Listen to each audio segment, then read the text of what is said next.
Ассалаумағалейкум, қош келдің досым. Ең алдымен танысып алайық. Мен есім Азамат, жасым 31-де. Қазіргі таңда Астана қаласында интернет-маркетолог деген мамандықпен жұмыс жасап жүрмін. Давайте марафон жайлы айтпас бұрын, ең алдымен қалай мен осы салаға келдім, сол жайлы айтып өтейін қысқаша. Менің негізгі мамандығым техникалық мамандық, яғни KPI деген. Білетіндер болса білет, білмейтіндер болса ол контрольно-измерительные приборы и автоматизация деген мамандық. Мен оқуға түскен жылдары примерно 2007 жылдар етін. Сол кезде трендтегі мамандықтардың бірі болатын. Ол кезде әлі Instagram дегендер онша қатты дамымаған болатын. Интернет арқылы қалай табыс табу деген. Егер сол кезде болғанда мүмкін кететін бедім. Айтайын деген ол емес, сол кезде сол KPI мықты мамандық болғаннан кейін ойладым, осы мен болашағым шығар, осыны оқуын бітірем деп, осымен жұмыс істеймін деп ойладым. Сонымен 4 жыл оқып, колледжді Қызылға бітіріп, 7 жыл заводта жұмыс жасадым мамандық бойынша. 7 жылда түсінгенім, бұл жұмыс менікі емес екенін түсіндім. Содан кейін күндердің бір күнде Ресейдің бизнес молодость деген білетіндер боласыздар, білмейтіндер болса, YouTube-тан көрсеңіздер болады, бизнес молодость деп терсеңіздер. Осипов пен Дашкеевтің видеоларын көріп, неге өзім кәсібім ашпасқа деген сондай бір санада жарылыс болып, сондай идея келді. Сөйтіп мен күндіз-түні ұйықтай алмай, заводта жүрем, немен айналыссам болады деп. Сөйтіп өзім кәсіп ашпақшы болдым. Кішігірім бастадым, жаңағы саудамен бастадым, қызмет түрлерін көрдім. Сөйтіп соның бәрін Instagram арқылы жүргізіп отырдым. Енді ол кезде қатты дамымаған Instagram, тағы да айтып өтейін, бірақ енді бастап жатқан етін сол кезде. OLX-та енді шығып жатқан кезде етін. Сөйтіп мен Қытайдан жаңағы нелерді алып келдім, Эстоның құрылғыларын алып келіп, приборларын, жаңағыда диагностика жасайтын, машина қай жері бұзылып тұрғанын айтатын. Соларды алып келіп сатып бастадым. Жақсы табыс болды. Сөйтіп дәреже көтеріліп, 500 мың тұратын, сондай миллион тұратын аппараттарға ақша жинап, соларды сатып алғаннан кейін бір Эстоны арендовать етіп, команда жинап, сөйтіп Эсто аштық. Эстода бір жылдай жұмыс істедім. Аллахқа шүкір, ол кезде де табыс жақсы болды. Эстода да істеп жүрдім, заводта да мамандық бойынша жұмыс істеп жүрдім. Бірақ енді заводтағы жұмысым мен көңілімнен шықпайды. Эстода ойладым, осы шығар мен мамандығым деп. Осы шығар мен жұмысым деп. Бірақ Эстода уже соңғы кездері жаңағыдай май боласын, бензин сасыйсын дегендей ондай жұмыс уже көңілімнен шықпады. Және де Эстоның бір минусы бір қаламен ғана шектеліп қаласың, маған бір масштабный бір бизнес керек болды да. Сонымен ары ойланып, бері ойланып, тағы да өзіме сұрақ қойдым. Азамат, сен қолыңнан не жақсы келеді? Нені жақсы істейсің істеген кезде, сен істеген кезде, мысалы, ақша бермесе де ол жұмысы шын көңілмен істейтін қандай жұмысым бар деп. Сөйтіп ойланып қарасам, оказывается, сауданы да, жаңағыдай қызмет түрлерінде бәрін Instagram арқылы мен дамытқан екенмін. Сөйтіп маған ой келді, не үшін осы Instagramды кәсіп қылмасқа, Instagramды қолға алмасқа деп. Сөйтіп жаңағы Эстодағы құрылғылардың бәрін сатып, приборлардың бәрін сатып, в общем, ақшаның бәрін білімге құйдым ғой мен. Полный Instagram деген не сыры. Instagram жүргізу үшін де ол кезде программалар сатып алатынбыз, неше түрлерінде платный программалар бар. Ол кезде енді мен ешқандай нем жоқ, осыдан 3-4 жыл бұрын, ешқандай командам жоқ, жалғыз өзім.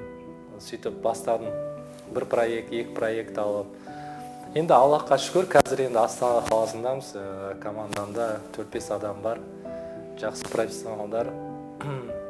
Біздің средний чек, мысалы, бір аккаунтты жүргізіп береміз, бір айға, қазіргі средний чегіміз бір аккаунттан 95 мың теңге аламыз. VIP пакеттер бар, 150 мың, сосын төменгі 35-40 мыңдық пакеттер бар. Айтайын дегенім, мысалы, бір аккаунттан сондай біздің дәрежеге жетсеңіздер, 95 мыңға дейін, 100 мыңға дейін алатындар бар, мысалы. 150 мың дейді, әркім енді өзінің качествосына қарай ғой бұл кезде. Кім качествосы мықты, соншалықты несі да мықты болады. Ақшасы да, құны да сондай болады. Сол айтайын дегенім, қазіргі таңда Instagramмен чисто біздің табыс. Instagramда жаңағыда, Instagram іші да өзі бөлінеді. Марафонда бәрін айтып өтеміз. Тек қана Instagram емес, сайт бар, OLX бар. Айта кететін жайт, OLX та өте мощный құрал рекламаның.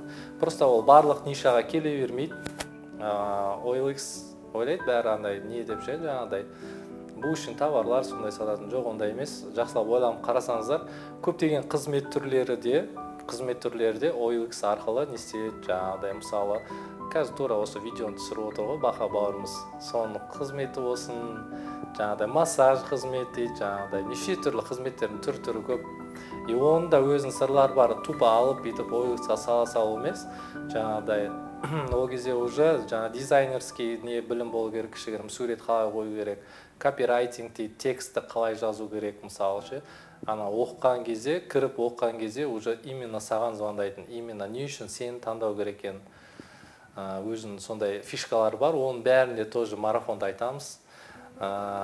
Бұлай қарап отырсаңыздар, әшейін жай ғана Instagram, OLX былай бүйтіп көрінгенмен, оның ішіне былай тереңнен кіріп, бір основной бір 2-3 нелерін зерттеп жақсап меңгеріп алсаңыздар, болашақ нандарыңыз болатынына мен сенімдімін. Потому что мен өз басымнан өтті, Аллахқа шүкір, қазіргі таңда уже маған жақсы табыстар алып келіп жатыр. Ал ендігі мәселе марафон жайлы. Бұл марафон қай жерден туды маған идея? Просто менде қазір таныстарым көп, жаңағыдай інілерім бар, қарындастарым бар, әке ағаларым бар. Тоже бір айлыққа жұмыс істейді, айлықтан айлыққа қарайды. Үйде отырған аналар бар, жаңағыдай оқушылар бар.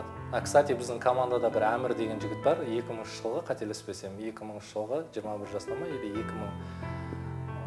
2000-нан да төмен шығар. В общем, жас бала оқушы жігіт, ол қай жылы екен, оқушы екен әлі.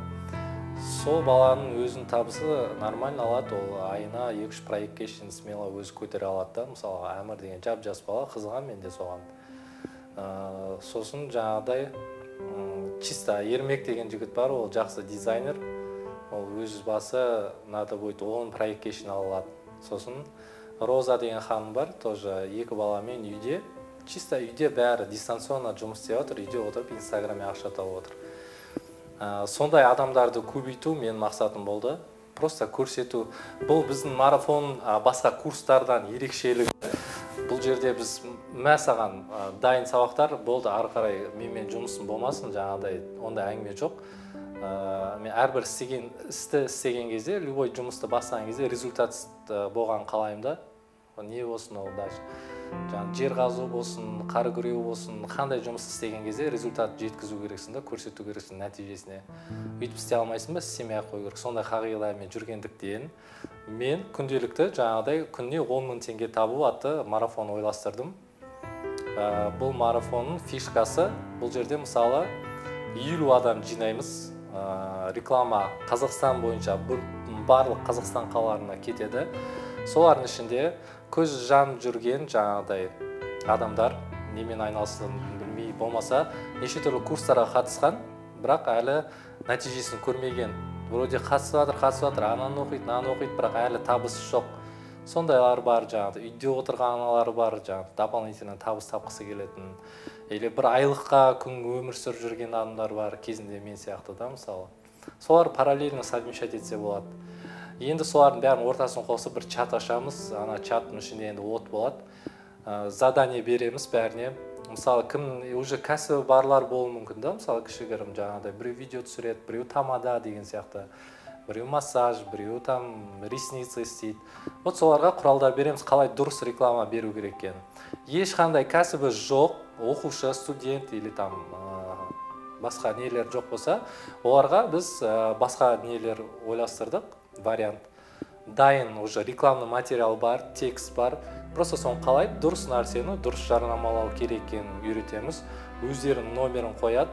Уже бастапқы 2-3 клиент звондап, уже ақшаларын алғаннан кейін, олар уже көздеріне от пайда бола бастайды. Сосын жаңағы 50 адам чатқа жіберіп отырады чектерін. Кім мысалы бір аптаның ішінде жаңағы планканы орындамайды, мысалы 70.000 теңге табу керек қой бір аптада. Соны орындамайды, уже ол кісі енді ренжімейді, неден шығады марафоннан, екінші марафон қатыса алмайды. Екінші марафон жайлы уже оны осы марафонның соңына қарай айтатын болам. Сосын әр адаммен 50 адаммен жеке-жеке жұмыс жасайды. Кім қай жерін түсінбей жатыр, кімде не болмай жатыр, бәрімен кері байланыс болады. Бір жақсы жері күнделікті даму, бұл күнделікті үздіксіз даму неше түрлі. Тек қана теория емес, істедің ба соны практикадан кейін соның теңгесін алу. Анадан 2000 түсіресің, анадан 3000 сөйтіп, күніге 10 000 теңге табу оңай. Если күніге 10 000 теңге табуды әдетке айналдырсаңыздар, қалыпты жағдайда уже қалыпты болып қалады, сізге жаңағы бір айда 300 000 теңге стабильно түсуге болады сондай.